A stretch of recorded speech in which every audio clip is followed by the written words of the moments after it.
नमस्कार किसान भाइयों बहनों, स्वागत है आप सभी का कार्यक्रम खेत खलिहान में। मैं हूं आपके साथ अदिति शर्मा।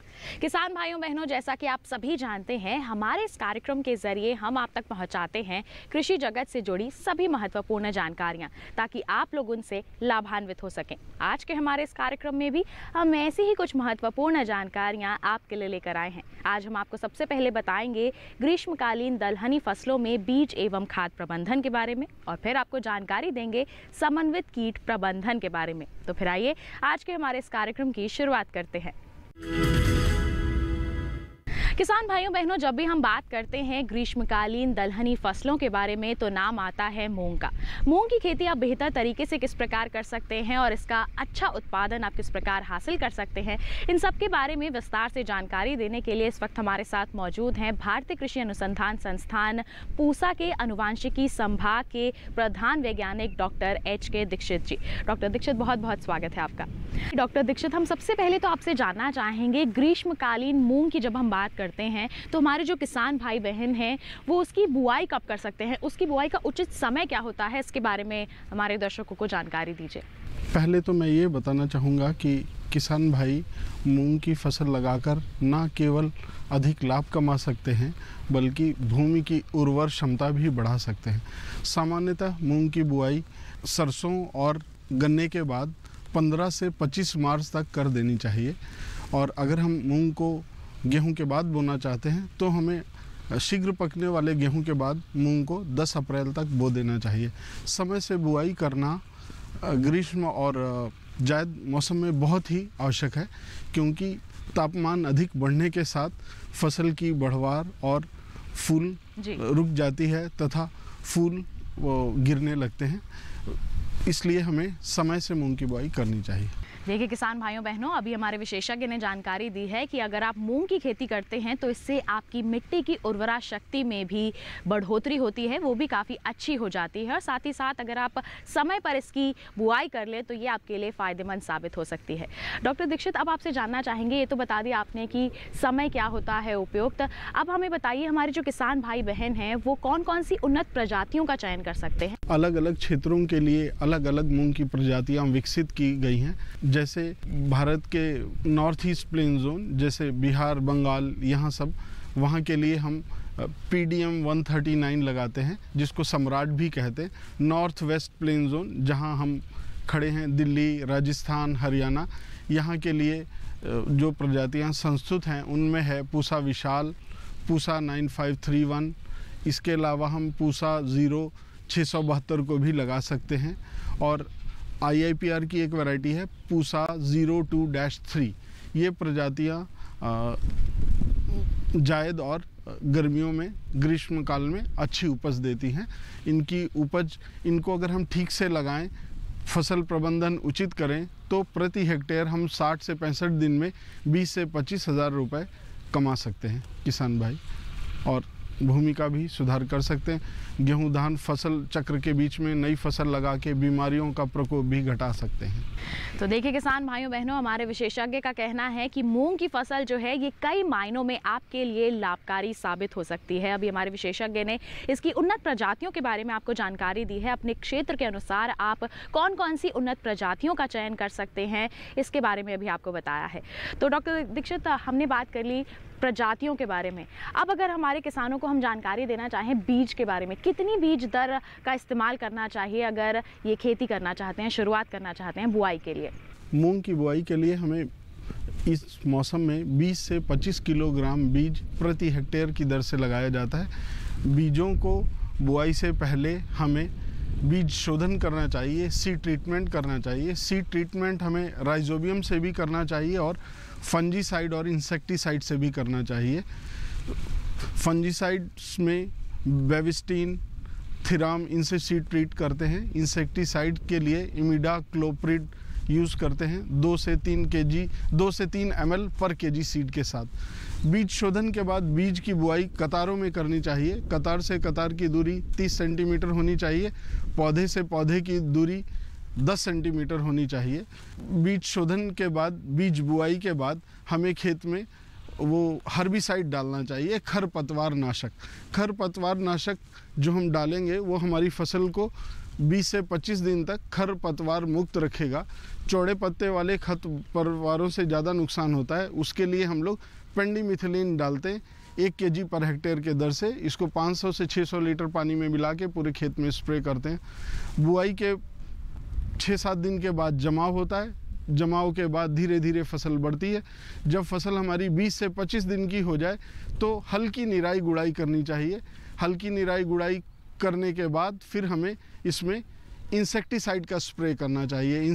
क्योंकि गर्मी की फसल में बहुत कीटों का प्रकोप होता है, खेत में और कुछ होता नहीं है, सिर्फ मूंग ही होती है। तो हमारे खेत में थ्रिप्स और वाइट फ्लाइज ये बहुत अटैक करते हैं।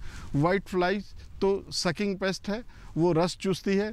थ्रिप्स फूल के अंदर जाके फूलों को खाते हैं अंदर से, और कई बार हमें इस मौसम में किसान शिकायत करते हैं कि हमारे खेत में फूल फल नहीं आए। फूल फल ना आने का मुख्य कारण है थ्रिप्स का प्रकोप। इमिडाक्लोरोपिड जो हमने सी ट्रीटमेंट में यूज़ की थी वाइट फ्लाइज के अगेंस्ट, वो बहुत इफ़ेक्टिव है। उसको हम 0.2 ml पर लीटर के दर से 2 बार स्प्रे कर सकते हैं। पहला स्प्रे नॉर्मली हम सामान्यतः 15 से 20 दिन के बाद करते हैं, अगर हम खेत में पत्तियों को या फसल को कीटों से नुकसान देखते हैं। उसके बाद फिर हम दूसरा स्प्रे 15 दिन के बाद दोबारा कर सकते हैं। ये हमारी फसल को कीटों से बचाएगा। फसल की देखभाल करने की हमें अधिक आवश्यकता शुरुआत के 30 से 35 दिन तक करनी है, जब फसल धीरे धीरे बढ़ती है लेकिन कीट बहुत ज़्यादा होते हैं। उस समय इमिडाक्लोरोपिड फसल पे कीटों का नियंत्रण करती है। 30-35 दिन के बाद फसल बहुत तेज़ी से बढ़ती है, उसमें फूल फल और फली आ जाते हैं और फसल 60 से 65 दिन में पक के तैयार हो जाती है। जब फसल में फलियां करीब 80 से 85% काली होने लगे, तब हमें फसल की कटाई करनी चाहिए। कटाई करने के बाद फसल को अगर हमें बीज के लिए इस्तेमाल करना है तो हमें छाया में सुखाना चाहिए। अगर खाने के लिए प्रयोग करना है तो हम धूप में सुखा सकते हैं। धूप में सुखाने से उसकी जर्मिनेशन थोड़ा घटता है। उसके बाद जो हमारा फसल होती है उसको हमें सीड को ट्रीट करके फिर स्टोर करना चाहिए, क्योंकि मूंग में स्टोरेज पेस्ट बहुत आते हैं। स्टोरेज पेस्ट के कंट्रोल के लिए इसको सीड को ट्रीट करके और कम मॉइस्चर पे बीज को सुखा के स्टोर करना चाहिए। जी डॉक्टर दीक्षित, देखिए हमारे विशेषज्ञ ने भी विस्तार से जानकारी दे दी है कि आप कितनी मात्रा में बीजों का इस्तेमाल कर सकते हैं, बुआई का सही तरीका क्या है, और उसके बाद में भी जो आपको रखरखाव में सावधानियां बरतनी होती हैं उसके बारे में भी विस्तार से जानकारी दे दी है। हम डॉक्टर दीक्षित आपसे जानना चाहेंगे खाद के बारे में। एक बार आप खाद प्रबंधन के बारे में भी विस्तार से जानकारी दे दीजिए। जब मूँग की फसल जो है खेतों में लगी हो तो खाद का कब और कितनी मात्रा में इस्तेमाल करें हमारे किसान भाई? जब खेत को हम बुआई के लिए तैयार करते हैं उस समय बोने से पहले हम खेत में खाद देते हैं। हर दलहनी फसल की तरह मूंग में भी हम 100 kg DAP पर हेक्टेयर देते हैं।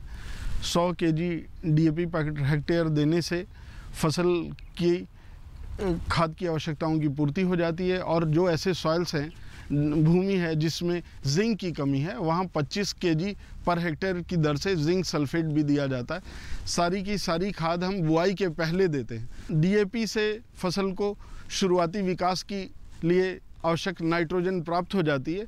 जब फसल थोड़ा धीरे धीरे बढ़ने लगती है 20-25 दिन के बाद, तो फसल के अंदर वो अपने आप अपनी नाइट्रोजन सिंथेसाइज करने लगती है राइजोबियम के साथ मिलकर। जी डॉक्टर दीक्षित, अंत में हम आपसे जानना चाहेंगे खाद प्रबंधन के बारे में, सिंचाई के बारे में। सिंचाई जो बहुत महत्वपूर्ण भूमिका निभाती है फसलों का अच्छा उत्पादन हासिल करने में, इसके बारे में हमारे दर्शकों को जानकारी दीजिए।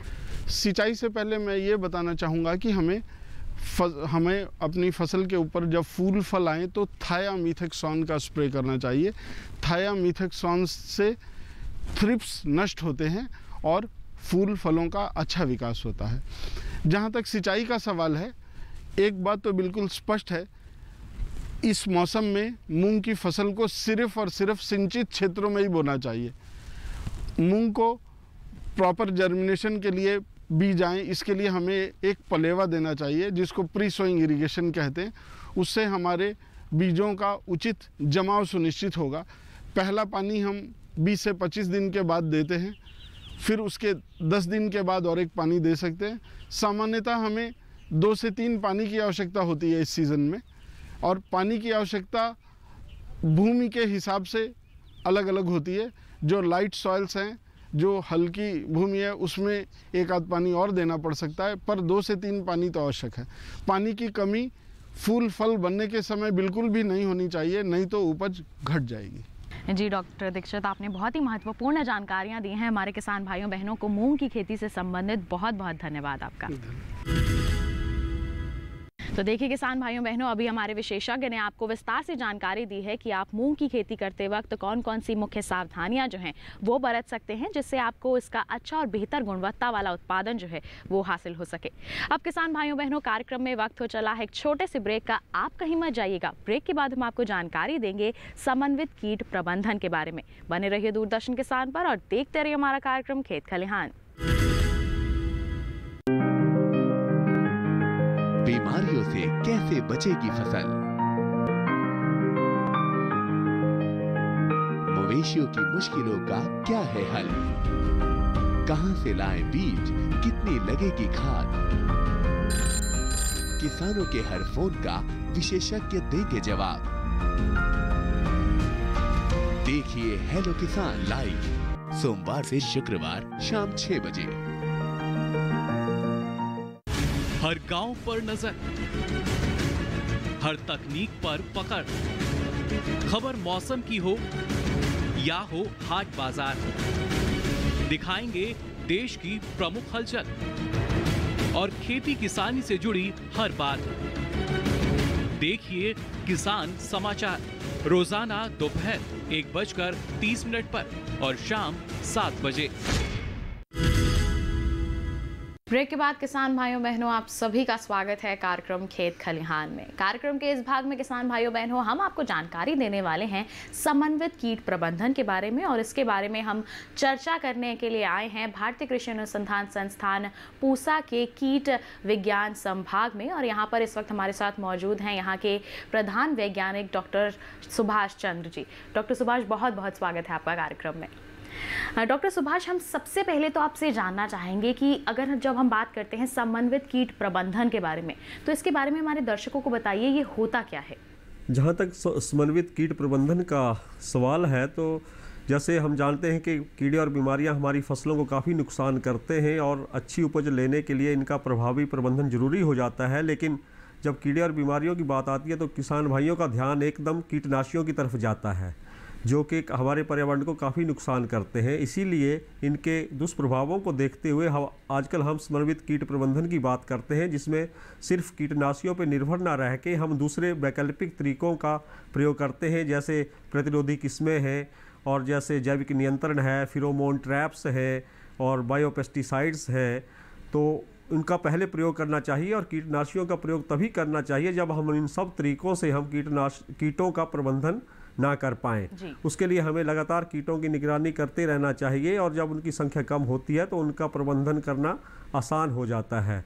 और इसी प्रकार इससे हम कीटनाशियों के अंधाधुंध प्रयोग से होने वाले दुष्प्रभावों को कम कर सकते हैं। जी डॉक्टर सुभाष, अभी तो आपने जानकारी दी कि समन्वित कीट प्रबंधन जो है वो होता क्या है। अगर हम आज के समय की बात करें कि हमारे जो किसान हैं वो अत्यधिक मात्रा में रासायनिक कीटनाशक जो है उसका इस्तेमाल कर रहे हैं, तो ऐसी स्थिति में जो आप जानकारी दे रहे हैं समन्वित कीट प्रबंधन के बारे में, तो इसकी आवश्यकता क्या है आज के समय में, इसके बारे में हमारे दर्शकों को जानकारी दीजिए आप।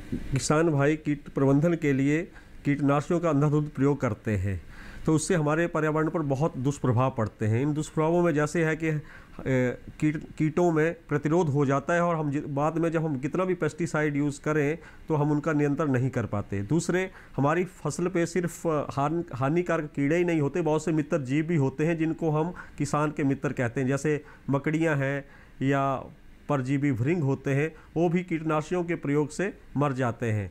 इसके अलावा हमारे जलवायु में प्रदूषण होता है और बहुत से जब हमारे ये मित्र जीव मर जाते हैं तो बहुत से हमारे जो नगण्य कीट होते हैं वो मुख्य कीट बन जाते हैं और इस प्रकार हमारी फसलों पे कीटों की प्रजातियां और उनकी संख्या बहुत बढ़ जाती है, जिससे बहुत नुकसान होता है। इसके अलावा भोजन में जो बहुत आवश्यक है उसमें भोजन में भी कीटनाशियों के अवशेष रह जाते हैं, जिससे खाने से मनुष्यों के और पशुओं के स्वास्थ्य पे बहुत दुष्प्रभाव पड़ता है। और इस प्रकार और हमारे बहुत से जो जंगली जानवर हैं या पालतू पशु हैं, उनके चारे में कीटनाशियों के अवशेष आ जाने से भी उनके स्वास्थ्य को बहुत प्रभाव पड़ता है और इस प्रकार हमारा पूरा पर्यावरण प्रदूषित हो जाता है। जी बिल्कुल, कीटनाशकों के अंधाधुंध इस्तेमाल से जो हमारा पर्यावरण है वो भी काफ़ी प्रभावित होता है। हमारे जो पशु हैं उनके चारे में भी जो है इसकी मिलावट हो जाती है, जिसके कारण उनका स्वास्थ्य भी जो है वो इससे काफ़ी प्रभावित होता है। अब डॉक्टर सुभाष, आपसे जानना चाहेंगे कि जो समन्वित कीट प्रबंधन है इसके घटक कौन कौन से हैं, इसके बारे में हमारे किसान भाइयों बहनों को जानकारी दीजिए आप। समन्वित कीट प्रबंधन के कई सारे घटक हैं। जैसे पहला घटक तो जैसे प्रतिरोधी किस्में हैं। बहुत सी प्रजातियों की हमारे पास प्रतिरोधी किस्में होती हैं जिन पे कीड़े और बीमारी का प्रकोप कम होता है। अगर किसान भाई उनका प्रयोग करें तो कीटनाशियों की आवश्यकता बहुत कम हो जाती है और उस पे हमारे जो मित्र कीट हैं उनका प्रभाव भी ज़्यादा रहता है। इसके अलावा सस्या क्रियाएँ हैं जो किसान भाई आमतौर से फसल उगाने के लिए करते हैं, उनमें थोड़े से फेरबदल से हम कीड़े और बीमारी के प्रकोप को कम कर सकते हैं। जैसे बुआई के समय में परिवर्तन, जैसे सरसों में अगर हम अगेती बुआई करते हैं तो उसमें चेपा का कम प्रकोप होता है और लेट बुआई में उसका बहुत ज़्यादा प्रकोप होता है। और इसी प्रकार धान की पछेती फसल में भूरा फुदका का बहुत ज़्यादा प्रकोप होता है और उसमें बहुत कीटनाशी का प्रयोग करने की आवश्यकता पड़ती है। इसके अलावा बहुत सी यांत्रिक विधियां हैं कि जैसे बहुत से कीड़े ऐसे होते हैं जो फसल पे गुच्छों में अंडे देते हैं और उनकी इलियां भी एक झुंड में होती हैं। अगर किसान भाई खेत में घूमते हुए अगर उनके कीड़ों के गुच्छों को इकट्ठा करके और मिट्टी में दबा दें तो उससे भी जो दूसरे पौधों पे उनका आगमन कम हो जाता है और जिससे कीटों का प्रकोप कम करने में मदद मिलती है। इसके अलावा फिरोमोन ट्रैप्स हैं जो जाति विशेष कीटों के लिए प्रयोग किए जाते हैं और उसमें जितने भी नर पतंगे उसमें आगे फंस जाते हैं और जिससे उनका प्रजनन रुक जाता है और उनके संख्या काफ़ी कम हो जाती है और उनका प्रकोप कम हो जाता है। इसके अलावा जैविक नियंत्रण है। जैसे मैंने आपको पहले कहा कि हमारी फसल में बहुत से मित्र जीव भी होते हैं, जैसे मकड़ियाँ हैं या परजीवी भृंग हैं या बहुत से पैरासाइट होते हैं जो भी कीटनाशियों के प्रयोग से मर जाते हैं। और जब कीटनाशी भी कीटों पर प्रभावी नहीं रहते और मित्र जीव भी नहीं होते तो कीटों की संख्या बहुत बढ़ जाती है। इसलिए हमें कीटनाशियों का प्रयोग कम करके मित्र जीवों को बढ़ावा देना चाहिए। जी डॉक्टर सुभाष, अभी आपने जिक्र किया जैविक नियंत्रण के बारे में, तो हम आपसे जानना चाहेंगे कि आप जैविक नियंत्रण की भूमिका जो है समन्वित कीट प्रबंधन में, उसको आप विस्तार से हमारे दर्शकों को जानकारी दीजिए उसके बारे में। जैविक नियंत्रण का मतलब है कि हमारे दूसरे प्राणियों द्वारा कीड़ों का प्रबंधन करना और उनकी रोकथाम करना। जैसे कि मैंने आपको बताया कि प्रकृति ने कीटों के नुकसानदायक कीटों के बहुत से प्राकृतिक शत्रु बनाए हैं, तो हमें उनको बढ़ावा देना चाहिए। जैसे मकड़ियाँ हैं या परजीवी भृंग हैं, जो बहुत से धान के खेत में आपने देखा होगा बहुत से मकड़ियों के जाले होते हैं जिसमें कीड़े फंस के जो है उनको मकड़ियाँ खा जाती हैं। इसके अलावा बहुत से फूंद प्रजातियाँ होती हैं जैसे ब्यूवेरिया है या दूसरे हैं जो कीटों का प्रबंधन करने में मदद करते हैं।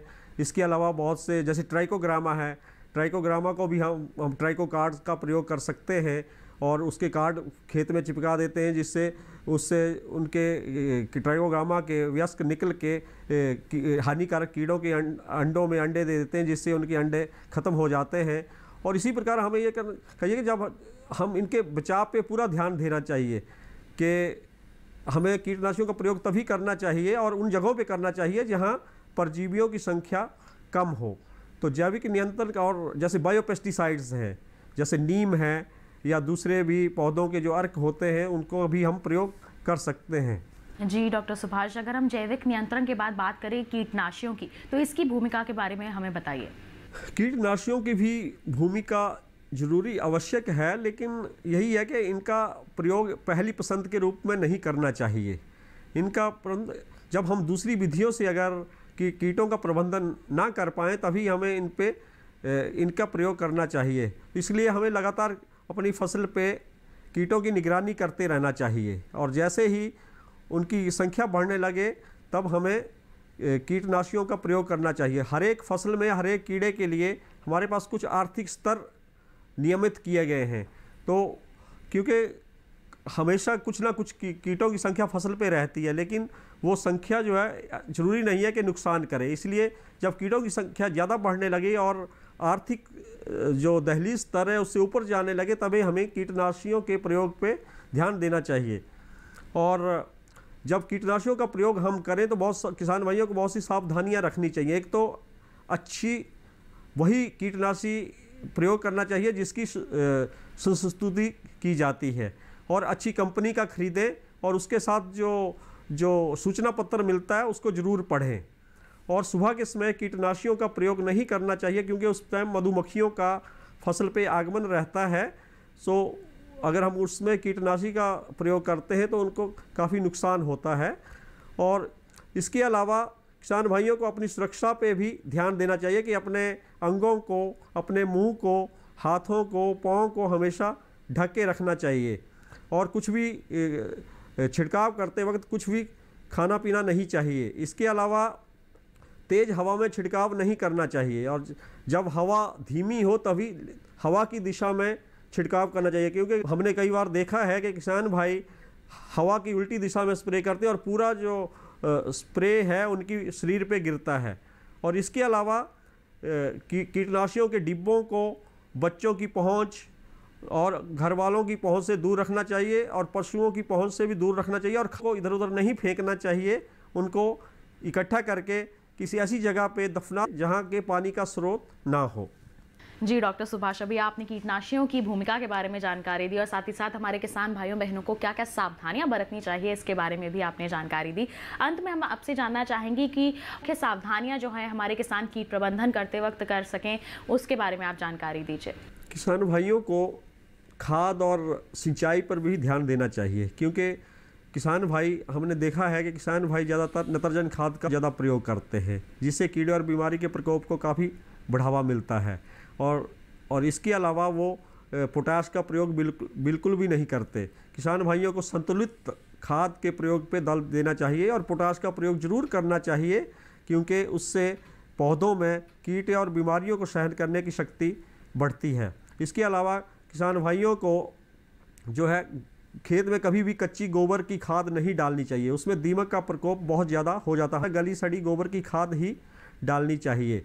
और सिंचाई का भी लगातार, जैसे धान के खेतों को लगातार पानी से नहीं भर के रखना चाहिए, लेकिन जब पानी सूखने भी सिंचाई करनी चाहिए। हमने देखा किसान भाई लगातार खेतों को भर के रखते हैं, जिससे भूरा फुदकापर का फसल पे बहुत ज़्यादा प्रकोप होता है और फसल को काफ़ी नुकसान सहना पड़ता है।